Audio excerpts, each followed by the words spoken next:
وداعيا إلى الله بإذنه وسراجا منيرا. آمنت بالله صدق الله العظيم وصدق رسوله النبي الكريم ونحن على ذلك لمن الشاهدين والشاكرين والحمد لله رب العالمين. آئیے سب سے پہلے ہم اور آپ مل کر اپنے پیارے آقا رحمت للعالمین شفیع المذنبین احمد مجتبی جناب محمد الرسول اللہ صلی اللہ علیہ وسلم کی بارگاہ بے کس پناہ میں جھوم جھوم کر بآواز بلند درود و سلام کا نذرانہ پیش کریں.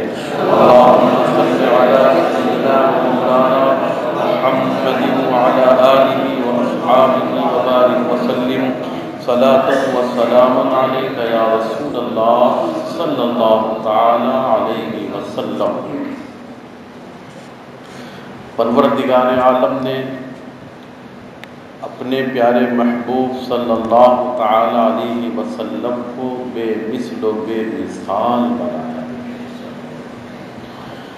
آپ کی ذات پاک کا ہر ہر حصہ ہر ہر گوشہ بے مثل و بے مثال ہے.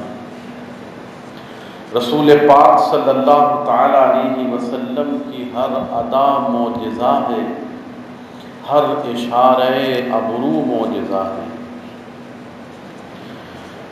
ہمارے اور آپ کے جسم میں جو جو اعضاء ہیں، ہاتھ، پاؤں، آنکھ، کان وغیرہ جو کچھ بھی ہیں،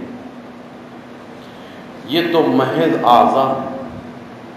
ان سے ہم وہی کام لے سکتے ہیں جن کی طاقت کرنے کی اللہ نے ان اعضاء میں عطا فرمائی. ہم اگر چاہیں کہ ان ہاتھوں سے کوئی چیز پکڑے تو پکڑ سکتے ہیں، کیونکہ اللہ تبارک و تعالیٰ نے ان ہاتھوں کو پکڑنے کی صلاحیت دی ہے. لیکن ہم اگر چاہیں کہ یہ ہاتھ کسی درخت پر رکھ دیں اور وہ درخت بولنے لگ جائے، ایسا نہیں ہو سکتا ہے. ہم اگر ان انگلیوں سے اپنی اولاد کو، اپنے بیٹوں کو اشارہ کریں تو ہو سکتا ہے کہ وہ آ جائے، لیکن انہی اشاروں سے ہم اگر چاہیں کہ درخت آ جائیں تو نہیں آ سکتے. ہم اگر چاہیں کہ ان انگلی کے اشاروں سے آسمان پر چمکنے والے چاند کو 2 ٹکڑے کر دیں، نہیں ہو سکتا ہے.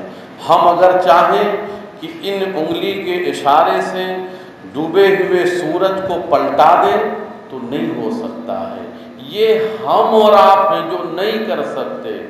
مگر جس نبی کا ہم اور آپ کلمہ پڑھتے ہیں، جو آمنہ کے لال ہیں، جو محبوب خدا ہیں، رسولوں اور نبیوں کے سردار ہیں، ان کی یہ شان ہے کہ وہ ان ہاتھوں کو اگر کچھ پکڑتے ہیں تو وہ پکڑ میں بھی آ جاتا ہے. اور اگر انہی ہاتھوں میں میرے آقا صلی اللہ علیہ وسلم پتھروں کو یا سنگریزوں کو، پتھر کے چھوٹے چھوٹے ٹکڑوں کو ہاتھ میں لے لیتے ہیں تو آپ کی مٹھی میں وہ کنکریاں کلمہ پڑھنے لگ جایا کرتی ہیں. یہ ہمارے اور آپ کی انگلیاں ہیں کہ جن میں وہ طاقت نہیں ہے کہ اشارہ کریں تو درخت چل کے آ جائے. مگر جس نبی کا ہم کلمہ پڑھ رہے ہیں، اس نبی کی کیا شان ہے، اس نبی پاک کا کیا مقام ہے، سبحان اللہ، کہ اگر میرے آقا صلی اللہ تعالی علیہ وسلم انگلی کا اشارہ فرما دیتے ہیں تو وہ درخت چل کے آپ کی خدمت میں آ جایا کرتا ہے. حضرت سیدنا ابو ذر رضی اللہ تعالی عنہ ایک حدیث پاک کے راوی ہیں. آپ روایت کرتے ہیں کہ اللہ کے رسول صلی اللہ علیہ وسلم کی بارگاہ میں حاضر ہوا آپ کے کاشان اقدس پر، تو آپ وہاں تشریف فرما نہ تھے۔ معلوم پڑا کہ حجرے عائشہ میں ہے، سرکار صلی اللہ علیہ وسلم حجرے عائشہ میں بھی نہ تھے۔ حضرت عائشہ نے بتایا کہ سرکار مدینہ صلی اللہ علیہ وسلم فلاں باغ میں تشریف لے گئے ہیں۔ حضرت ابو ذر کہتے ہیں میں رسول پاک صلی اللہ علیہ وسلم کو تلاش کرتے ہوئے فلاں باغ میں پہنچ گیا۔ جب میں اس باغ میں پہنچا، اللہ کے رسول صلی اللہ علیہ وسلم تنے تنہا اس باغ میں تشریف فرما بالکل خاموش بیٹھے ہوئے تھے، آپ کے ساتھ کوئی اور نہ تھا۔ حضرت ابو ذر روایت کرتے ہیں میں رسول پاک صلی اللہ علیہ وسلم کی خدمت میں پہنچ کر سلام عرض کیا، حضور رحمت عالم نے میرے سلام کا جواب ارشاد فرمایا۔ اس کے بعد ارشاد فرماتے ہیں اے ابو ذر کیسے آنا ہوا، کیسے آنا ہوا؟ تو حضرت ابو ذر عرض کرتے ہیں یا رسول اللہ صلی اللہ علیہ وسلم کوئی اور مقصد نہ تھا آنے کا، اللہ اس کے رسول کی محبت میں آپ سے ملنے کے لیے آیا۔ میرے آقا صلی اللہ علیہ وسلم نے ارشاد فرمایا اے ابو ذر یہاں بیٹھ جاؤ۔ حضرت ابو ذر کو رسول پاک اپنے قریب بٹھا لیتے ہیں، تھوڑی دیر ہوتی ہے، حضرت ابو ذر پھر کہتے ہیں کہ میں نے کیا دیکھا، حضرت سیدنا ابو بکر صدیق رضی اللہ تعالی عنہ تشریف لائے۔ حضرت ابو بکر صدیق نے سلام عرض کیا، میرے آقا نے آپ کا جواب ارشاد فرمایا، اور جواب ارشاد فرمانے کے بعد آپ نے ارشاد فرمایا اے ابو بکر کیوں آئے ہو، آنے کا مقصد کیا ہے؟ حضرت ابو بکر صدیق رضی اللہ تعالیٰ عنہ نے عرض کیا یا رسول اللہ آنے کا کوئی اور مقصد نہیں ہے، آنے کا مقصد ایک ہی ہے، وہ ہے اللہ اس کے رسول کی محبت۔ یا رسول اللہ صرف آپ کی محبت میں یہاں پر آیا ہوں۔ میرے آقا نے فرمایا ابو بکر بیٹھ جاؤ۔ ابو بکر صدیق بیٹھ گئے۔ حضرت ابو ذر روایت کرتے ہیں، راوی بیان کرتے ہیں تھوڑی دیر ہوئی تھی کہ حضرت سیدنا عمر فاروق اعظم رضی اللہ تعالیٰ عنہ تشریف لائے۔ میرے آقا نے ارشاد فرمایا عمر کیسے آنا ہوا؟ حضرت عمر نے سلام کیا، میرے آقا نے جواب ارشاد فرمایا، اور حضرت عمر نے عرض کیا یا رسول اللہ آنے کا مقصد کوئی اور نہیں، صرف ایک ہی مقصد ہے، اللہ اس کے رسول کی محبت۔ یا رسول اللہ آپ کی محبت میں آپ کی خدمت میں حاضر ہوا۔ راوی روایت کرتے ہیں کہ تھوڑی دیر ہوئی تھی کہ اتنے میں حضرت سیدنا عثمان غنی رضی اللہ تعالیٰ عنہ عثمان ذو النورین باغ میں پہنچ گئے۔ انہوں نے سلام عرض کیا، سلام عرض کرنے کے بعد میرے آقا علیہ السلام نے جواب ارشاد فرمایا، اور فرمایا عثمان کیوں آئے ہو؟ عرض کیا یا رسول اللہ کوئی آنے کا مقصد اور نہیں ہے، صرف آنے کا مقصد ایک ہی ہے، اور وہ ہے اللہ اس کے رسول کی محبت، اللہ اس کے رسول کی محبت میں آپ کی خدمت میں حاضر ہوا ہوں۔ میرے آقا علیہ السلام نے ارشاد فرمایا عثمان بیٹھ جاؤ، اور اس کے بعد تھوڑی دیر ہوئی تھی کہ حضرت سیدنا مولائے کائنات علی المرتضی شیر خدا کرم اللہ تعالی وجہہ الکریم باغ میں پہنچ گئے۔ حضرت مولائے کائنات نے سلام عرض کیا، میرے آقا نے جواب ارشاد فرمایا، جواب ارشاد فرمانے کے بعد حضرت علی سے میرے آقا نے ارشاد فرمایا علی کیسے آنا ہوا؟ کہا یا رسول اللہ کوئی اور مقصد نہیں ہے، صرف اللہ اس کے رسول کی محبت میں آپ کے دیدار کے لیے حاضر ہوا ہوں۔ حضرت علی رضی اللہ تعالیٰ عنہ کو میرے آقا ارشاد فرماتے ہیں علی بیٹھ جاؤ۔ پہلے حضرت ابو بکر، پہلے حضور رحمت عالم کے قریب ابو ذر راوی بیٹھے ہوئے ہیں، ان کے پہلو میں ابو بکر، ان کے پہلو میں حضرت عمر، ان کے بازو میں عثمان، اور ان کے بازو میں مولائے کائنات بیٹھے ہوئے ہیں۔ اب دیکھیے اللہ کے رسول صلی اللہ علیہ وسلم کی شان اور آپ کا مقام بلند، اور آپ کے ان ہاتھوں اور آپ کی ان مٹھیوں کی برکتیں دیکھیے۔ حضرت ابو ذر روایت کرتے ہیں میرے آقا رحمت عالم جناب محمد الرسول اللہ صلی اللہ تعالی علیہ وسلم زمین سے 7 یا 9 کنکریاں اٹھاتے ہیں، جیسے ہی میرے آقا نے ان کنکریوں کو ہاتھ میں لیا اور یوں مٹھی بند کیا تو کنکریوں سے کلمہ پڑھنے اور تسبیح پڑھنے کی آوازیں شروع ہو گئی۔ تسبیح کی آوازیں شروع ہو گئیں.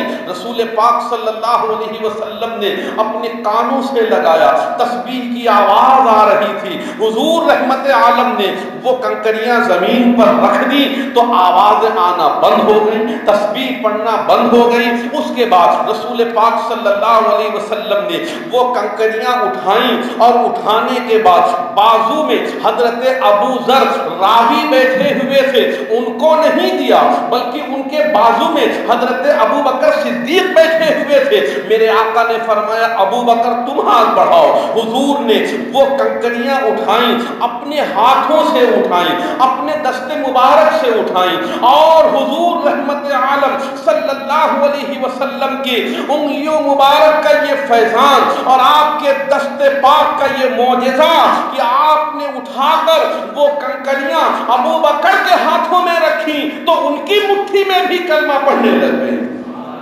ان کی مٹھی میں بھی تسبیح پڑھنے لگ گئی. حضرت ابو بکر صدیق رضی اللہ تعالیٰ عنہ نے جب کانوں سے لگایا تو کنکریوں سے شہد کی مکھیوں کی طریقے سے تسبیح کی آواز آ رہی تھی. حضرت ابو بکر نے جب زمین پر رکھا تو کنکریوں سے آواز آنا بند ہو گئی.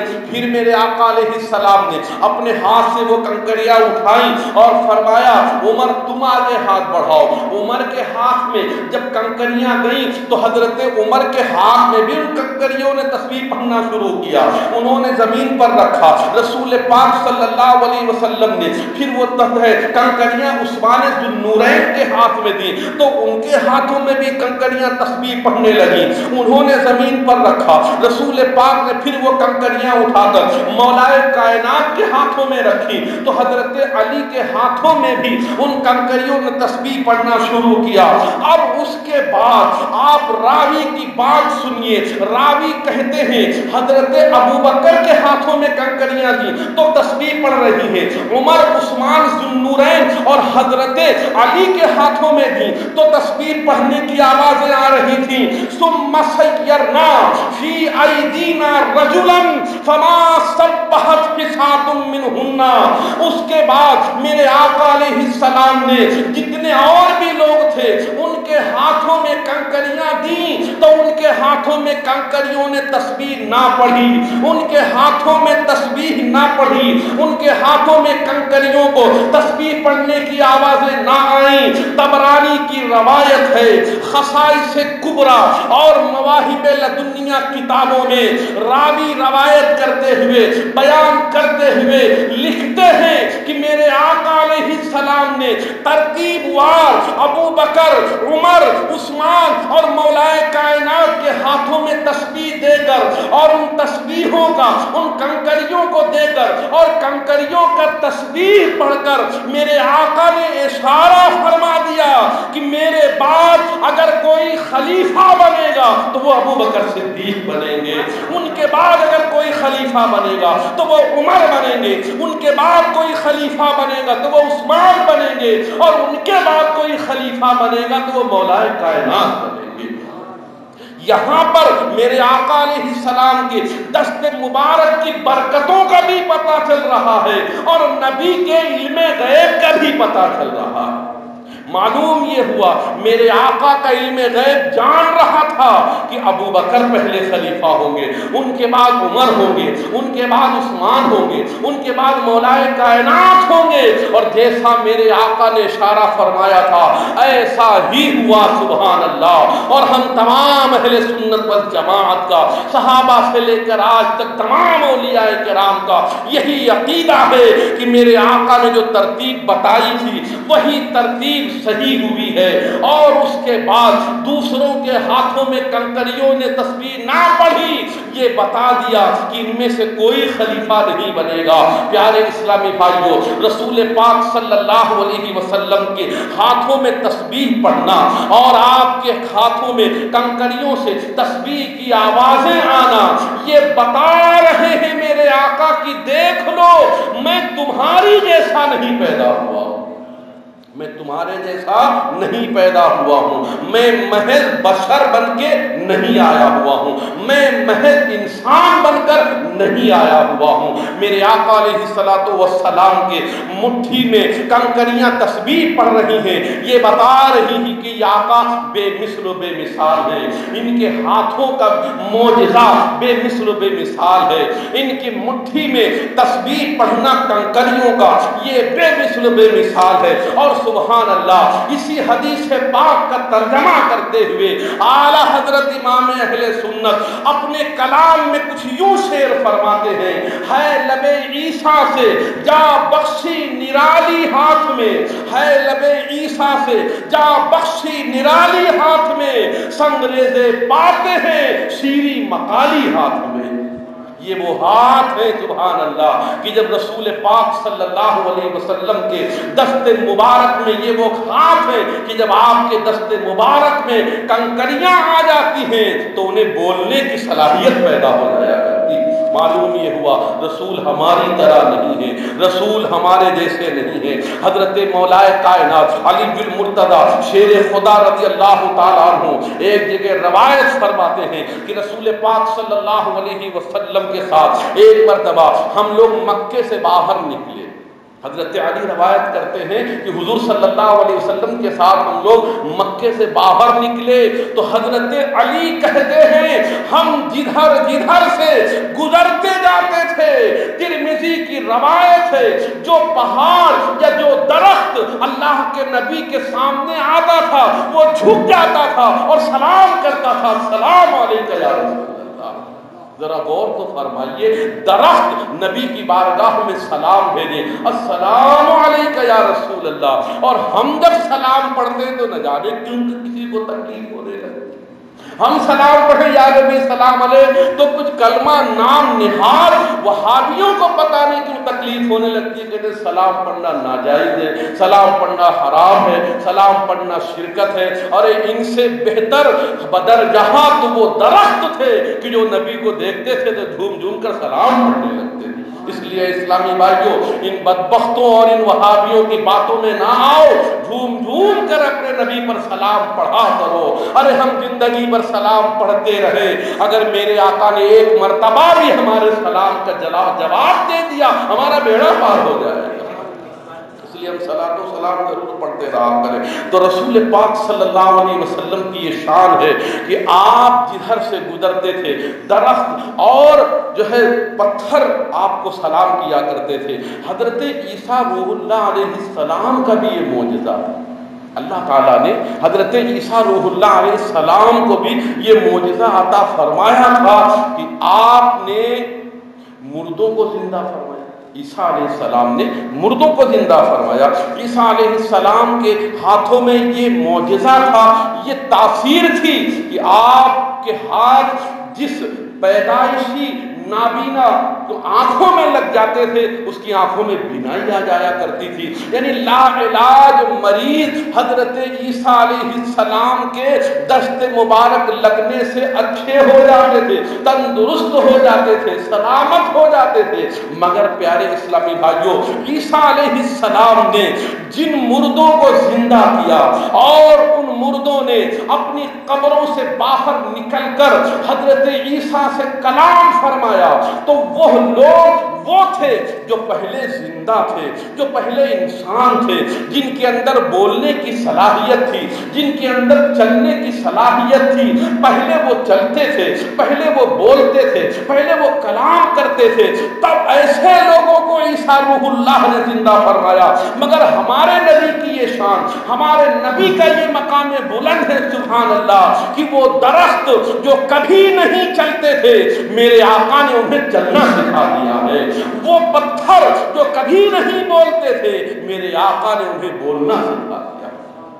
اللہ کے رسول صلی اللہ تعالیٰ علیہ وسلم کی کیا شان ہے سبحان اللہ۔ آپ کی تعریف جتنی کی جائے وہ کم، آپ کی تعریف جتنی کی جائے وہ کم ہے۔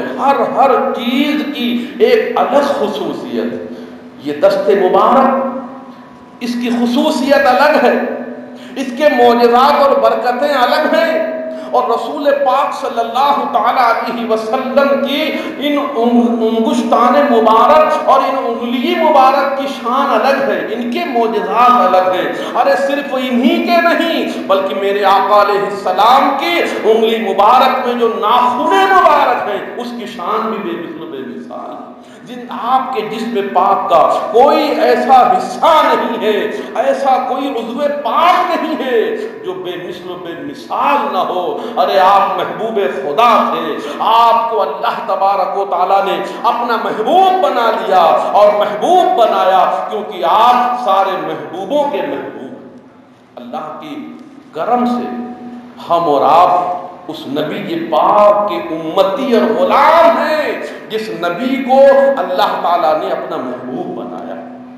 یعنی ہم اپنی قسمت پر جتنا ناز کریں وہ کم ہے، ہم اپنی قسمت پر جتنا فخر کریں وہ کم ہے، کیونکہ محبوب خدا ہمیں ملے ہیں، رسول خدا ہمیں ملے ہیں، آمنہ کے لال ہمیں ملے ہیں، وجہ تخلیق کائنات ہمیں ملے ہیں، اور وہ صرف یہی نہیں ملے ہیں بلکہ وہ تو قبر میں بھی ہمیں ملیں گے اور حشر میں بھی ہماری شفاعت فرمائیں گے۔ یہ وہ بے مثل بے مثال رسول ہے جو اپنے امتیوں اور اپنے کلمہ پڑھنے والوں کو کہیں نہیں چھوڑیں گے، ہر جگہ اپنے امتیوں کو یاد رکھیں گے۔ اے امتیوں، ہم اپنی قسمت پر ناز کریں کہ محبوب خدا ہمیں ہر وقت یاد کرتے ہیں، رسول پاک صلی اللہ علیہ وسلم ہمیں ہر جگہ یاد فرماتے تھے، اللہ کے نبی صلی اللہ علیہ وسلم ہمیں ہر جگہ یاد کرتے تھے، اپنی دعاؤں میں ہمیں یاد فرماتے تھے، اور رب حبلی امتی، رب حبلی امتی کہہ کر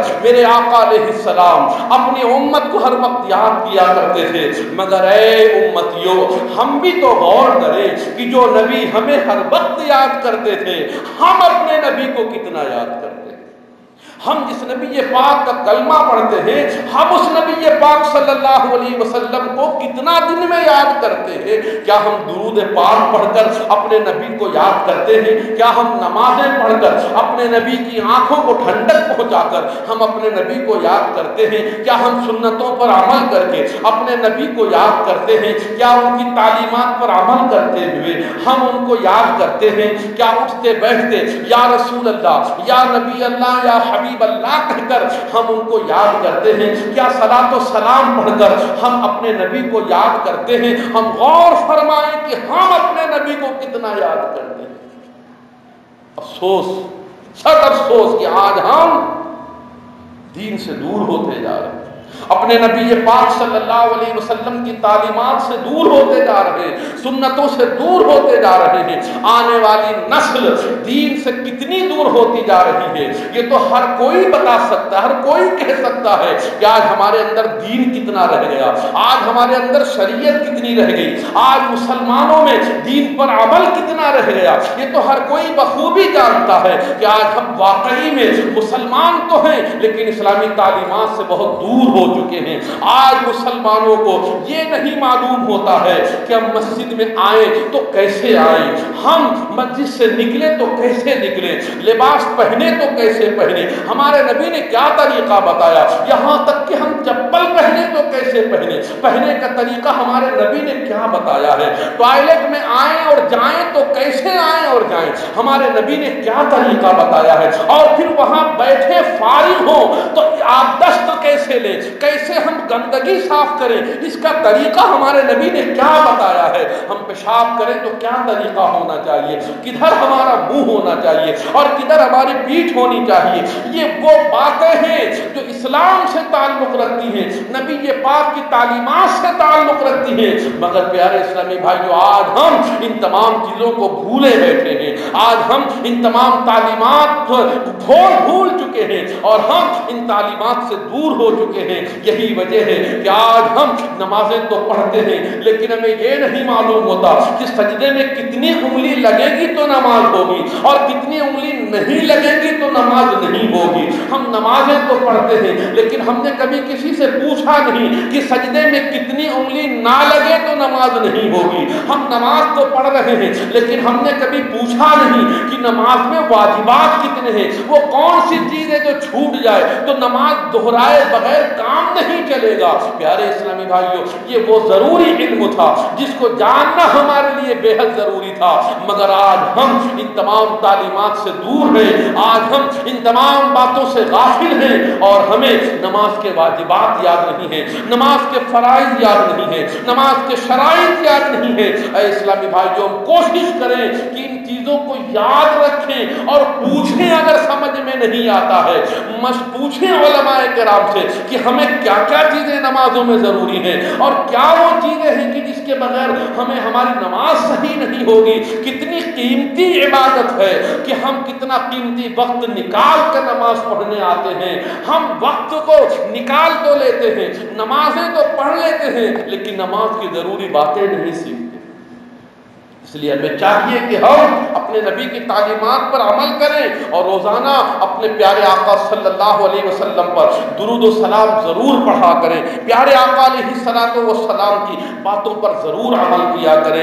پیارے اسلامی بھائیوں، ہم نے اپنے نبی پاک صلی اللہ علیہ وسلم کے دست مبارک کا یہ معجزہ سنا کہ میرے آقا کے دست مبارک میں پتھر جو ہے وہ کلمہ پڑھتے تھے، کنکریاں تسبیح بھی پڑھا کرتی تھیں، بڑی اونچی شان کے مالک تھے۔ اعلیٰ حضرت امام اہل سنت فرماتے ہیں سب سے اولا وہ اعلیٰ ہمارا نبی، سب سے بالا وہ اعلیٰ ہمارا نبی، سارے اچھوں میں اچھا سمجھیے جسے، ہے اس اچھے سے اچھا ہمارا نبی، اور سارے اونچوں میں اونچا سمجھیے جسے، ہے اس اونچے سے اونچا ہمارا نبی۔ کون دیتا ہے؟ دینے کو منہ چاہیے، دینے والا ہے سچا ہمارا نبی۔ اللہ تعالیٰ ہمیں اپنے پیارے محبوب صلی اللہ علیہ وسلم سے سچی محبت کرنے کی توفیق عطا فرمائے اور ان کی تعلیمات پر عمل کرنے کی توفیق عطا فرمائے۔ ہم تمام اسلامی بھائی سچے دل سے نیت کریں کہ انشاءاللہ تعالیٰ ہم نمازوں کی پابندی ضرور کرنے کی کوشش کریں گے۔ پیارے اسلامی بھائیوں، میں ایک مسئلہ آپ کو بتاؤں۔ عموماً ہمارے گھروں میں جو نماز پڑھنے والے مصلے ہوتے ہیں تو عموماً ہم اس مصلے کو پسند کرتے ہیں جس میں کعبہ شریف بنا ہو، جس میں مدینہ شریف بنا ہو۔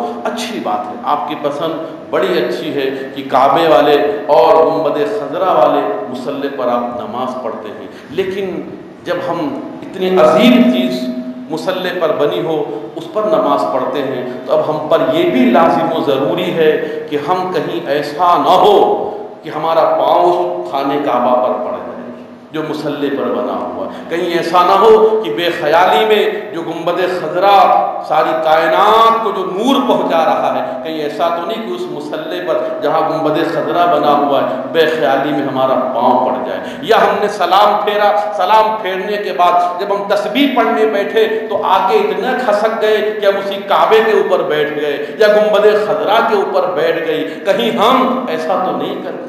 اگر ایسا کرتے ہیں تو یہ تو بہت بڑی بے ادبی ہو جائے گی۔ اس لیے پیارے اسلامی بھائیوں، ہم جب کعبے اور گنبد خضرا والے مصلے کو بچھایا کریں تو اس کا ضرور خیال رکھا کریں کہ اس پر نہ پاؤں پڑے اور نہ ہی اس پر ہم گھٹنے رکھیں اور نہ ہی اس پر ہم ٹخنے رکھ کر بیٹھیں، اس کا خاص خیال کریں۔ اور ہاں، اب اگر آپ نے خیال کر لیا کہ اس پر پاؤں بھی نہیں پڑا، آپ بیٹھے بھی نہیں، لیکن اب آپ مصلی نماز پڑھنے کے بعد لے گئے اور یوں پھینک دیا، یوں ڈال دیا آپ نے، تو اب اگر یوں ڈال دیا آپ نے تو یہ بھی تو بے ادبی ہو جائے گی۔ اس لیے ایسے مصلے کا ادب ہم پر لازم اور ضروری ہے، بڑھ جاتا ہے۔ اس لیے ہم تمام اسلامی بھائی ایسے مصلے کو ادب سے رکھا کریں اور ادب سے ہی اس کو اٹھایا کریں، کیونکہ ایک خانے کعبہ کی فریم ہم اپنے گھروں میں لگاتے ہیں، اونچے پر روزانہ اس کو خوشبو دیتے ہیں، اگربتی لگاتے ہیں، اور ایک کعبہ ہمارے پاؤں میں آ گیا۔ اس لیے ہمیں چاہیے کہ ہم ایسے مصلے کو خاص طور سے اس کا ادب ضرور کیا کریں، کوشش کریں کہ سادہ مصلہ بچھائیں جس پہ کعبہ وغیرہ نہ بنا ہو، تاکہ کہیں بے ادبی نہ ہو جائے۔ بے ادبی سے ہم اپنے آپ کو بچانے کی کوشش کریں۔ اللہ تبارک و تعالی ہمیں ان تمام باتوں پر عمل کرنے کی توفیق